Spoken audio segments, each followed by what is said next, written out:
Also, is this losers top 8 or is this a qualifier? I think this is losers top 8. Yeah. Oh. Oh. Okay. Cool. Okay. We're going right into it, folks. What are? What? No, All right, throw all that out the what? window. Okay, yeah, Scratch everything that, we just said, scratch that. yeah, Whatever, man. whatever, man. Whatever, man. Yeah, We're yeah. seeing the We're snowshoes seeing versus snowshoes versus Freezy Pops. Yeah, yeah. Okay.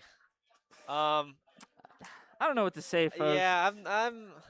All right, reset, lock Yeah, in. yeah. Okay. How do you feel about this matchup as an Ice Climbers player yourself? I feel very strongly, and as with many characters with Fox, the punish game. Okay, we're not seeing Adam pick it up, but the punish game, Massive, huge, and it's very possible. It's very possible that Ice Climbers can, with no handoffs, kill Fox off of one grab. Yeah. Yeah.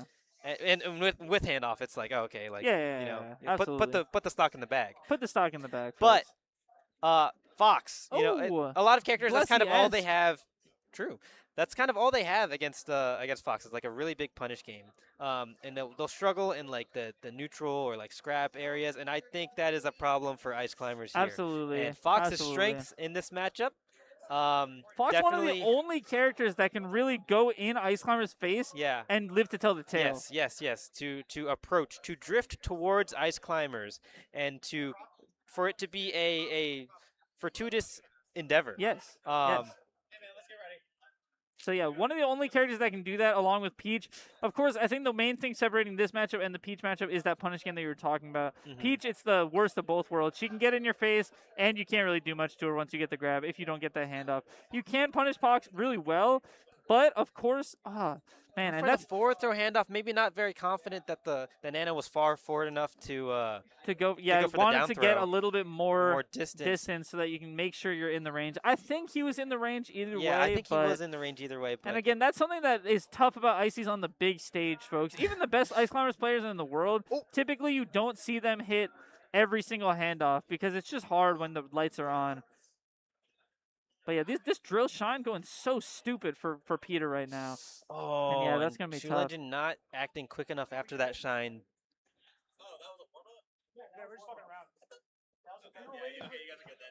Oh my God! Oh yeah, oh my God! Good one, bro. Oh good one. God. Good. Are we good? Bro, what's the date, bro? Y'all are 3 days too late with this nonsense. April Fools! We were just playing. We were just messing around. Oh, my but God. we're actually going Oh my Fox God! versus I don't even know what's going on anymore. What is real? We are being gaslit by gameplay. What is happening? These are my friends, and I feel like they're just deceiving me and lying to me, and I just don't. Yeah, I don't know what to believe beef. anymore. I got beef. Yeah, I got beef. I'm gonna give Adam and Peter a stern talking. I'm gonna give them a piece of my mind. Yeah. All right. This is funny, folks. This is funny. This is funny. All right. Lock in. Okay. Whew.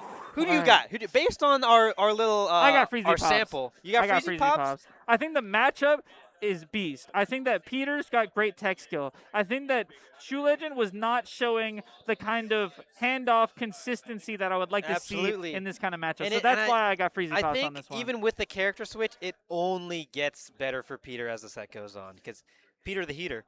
Peter the Heater. Peter the yes. Heater. Yes. The Heater Upper Peter. The Heater Upper Peter. But yeah, and we already see the Sopo coming out. Sopo versus Fox. Terrible matchup. Unless Fox is already at that percent where down smash is just going to kill. If Fox is at that mid or low percent, this matchup is terrible. You can get tech chases technically, but like, how are you getting that grab in the first place? And yeah, I think that the and just not cashing in on these grabs. We're seeing time and time again, and I just don't have the confidence that as the set goes on that's going to get any better. But I hope he proves me wrong. You can get the check, but you gotta cash it. It's not worth anything if it's just paper. And it's not getting cashed. And what is getting cashed is all of these Peter checks. He's getting the direct deposit, matter of fact, because these are just it's instant. And this is worse than the practice game. Crouch canceling the down smash at 0. If I'm Shoelegend, I was like, oh yeah, that was a warm up too, right? April Fools. April Fools. All right, let's play Falco versus Falcon. I don't know. Maybe these two made like a blood pact before the tournament that if they ran into each other, they're gonna goof around. I don't know what's going on.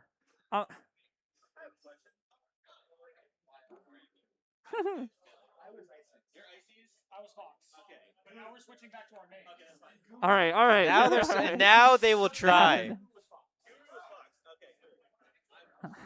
Get it together. Get your act together, you two. Bro, also, Shoelegend a more honorable person than I am because if I lost the practice game, I'm like, all right, we're going main. So like, I'm not continuing with the Ices nonsense into the game again afterwards. Anyway, we got the real set, folks. We got the real deal. Shoelegend throwing away game 1 for some reason, but throwing away. Oh no. Well, I was gonna say throwing away the Yoshi's counter pick, but I mean he lost there. But if he won there, then that's like. And we got an opportunity for Peter to win 4-0, folks. This is my favorite melee match. This is my favorite melee thing that can happen. Is sometimes someone wins 4-0. Oh my god. Oh my goodness.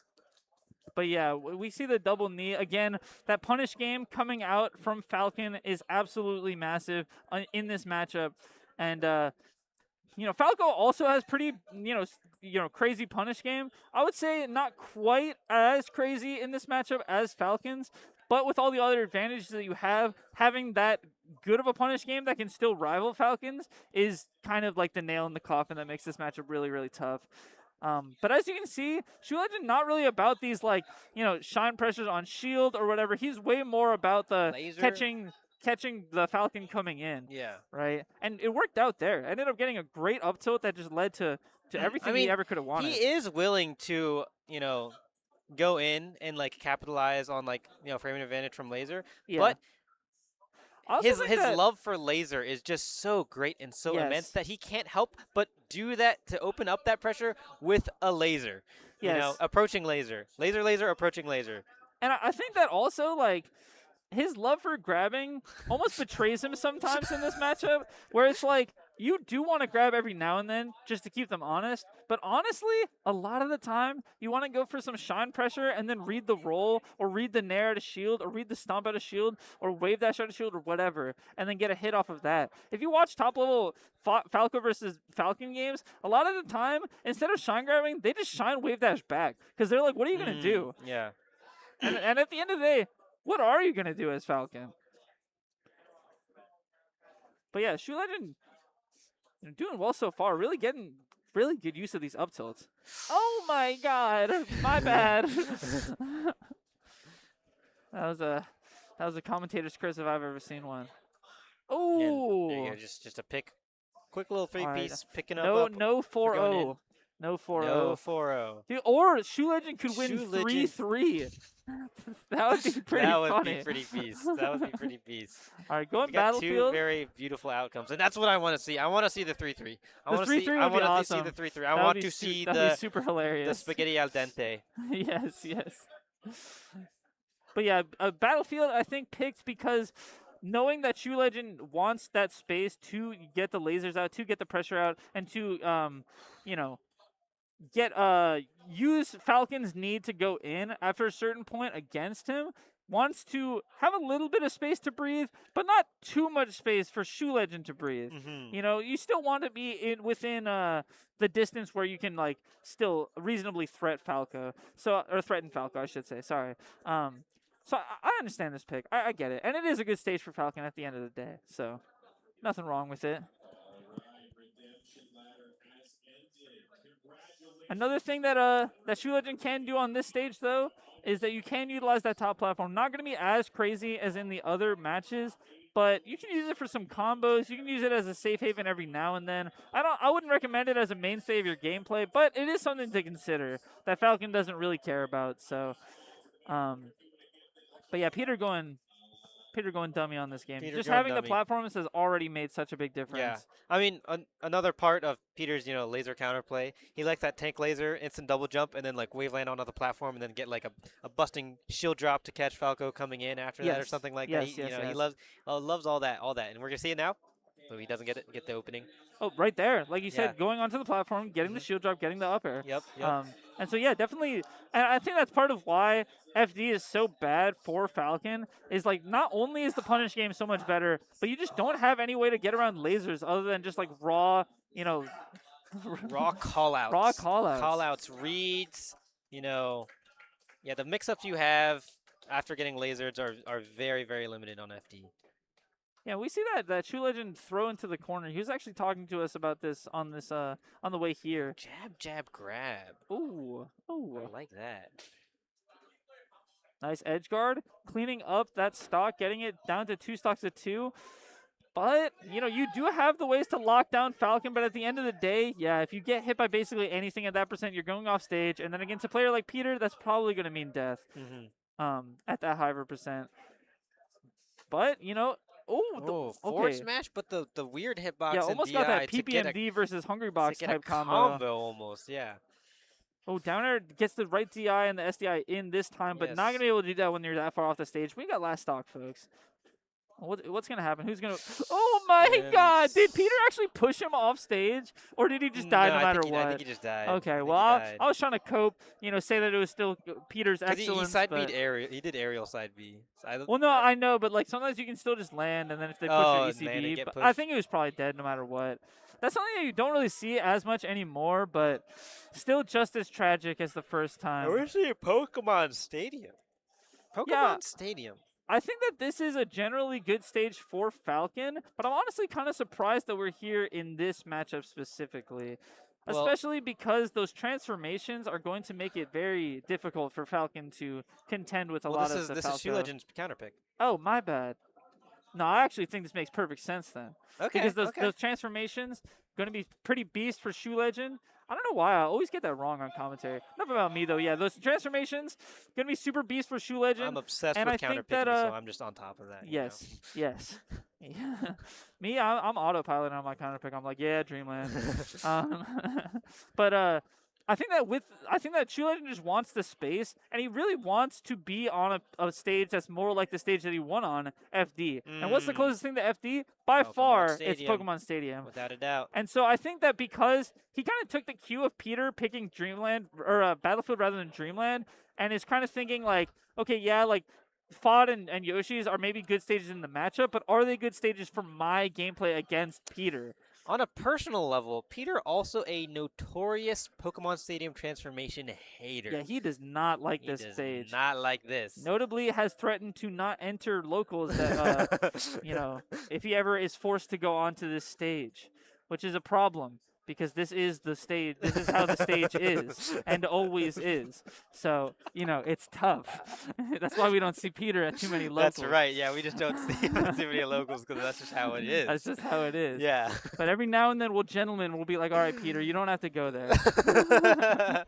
Because we love Peter. Because we love Peter so much that we want him at our locals. And you should support the 10-year locals. Yes, and you should also... Oh, you should also get Shine into Upper at 180%. Yeah. One of the coolest combos I've ever seen.